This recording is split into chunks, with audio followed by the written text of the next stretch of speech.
బీబీఏలో university second rank, third rank సాధించడం Sun International విద్యార్థులకే సాధ్యం. అల్లు అర్జున్ గురించి మాట్లాడాల్సిన అవసరం ఇప్పుడు ఈ పరిస్థితుల్లో వచ్చింది. మెగా కాంపౌండ్, మెగా ఫ్యామిలీ అంటే చిరంజీవి గారు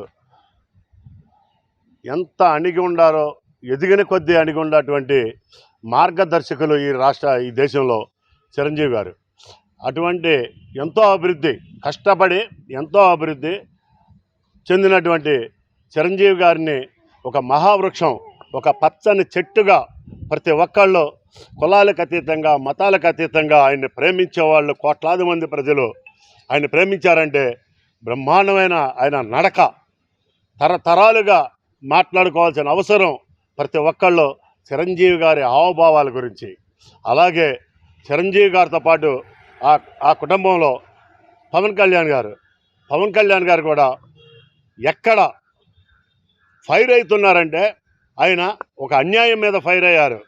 అంతేగాని అనవసరంగా ఏ వ్యక్తిని ఆయన నోటి నుంచి ఏ రోజున అనవసరమైన పదజాలం ఒక్కసారి కూడా రాలా.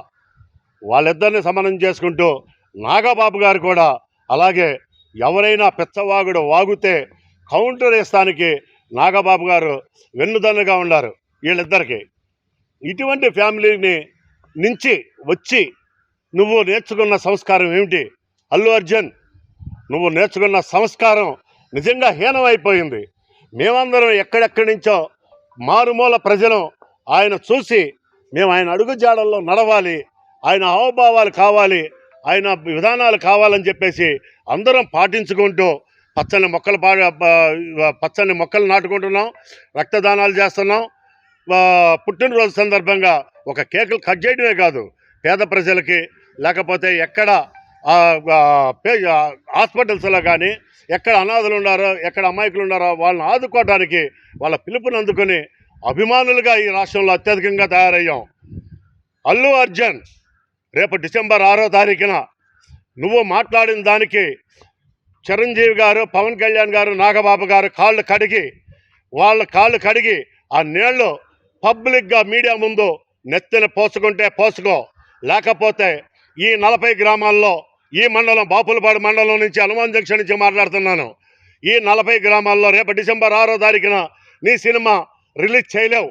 ఏ థియేటర్లోనూ నీ సినిమా ఈ ప్రాంతంలో రిలీజ్ కాదు. ఈ గన్నవరం నియోజకవర్గం మొత్తం కూడా నీ సినిమా రిలీజ్ అవ్వటం మాత్రం ఖచ్చితంగా అవ్వదు. ఒక్క ఫ్లెక్సీ కట్టేవాడు ఉండడు. ఇది ఛాలెంజ్ చేసి చెప్తున్నాను. డిసెంబర్ 6వ తారీఖు ఈ లోపల నువ్వు మీడియా ముందు వాళ్ళ కాళ్ళు కడిగి ఆ నీళ్ళని నువ్వు నీ నెత్తలు జింపుకుంటే నీకు ప్రక్షాళన జరుగుద్ది. అప్పుడు కూడా సహించం. దాన్ని ఏ విధంగా మార్చుకోవాలో ఆ విధంగా మార్చుకోవడానికి ట్రై చేస్తాం. కానీ నువ్వు చేసిన తప్పు, చిరస్థాయిగా చేసిన తప్పు చేసేసావు. ఇప్పటికైనా సరే నువ్వు నిర్ణయం తీసుకో.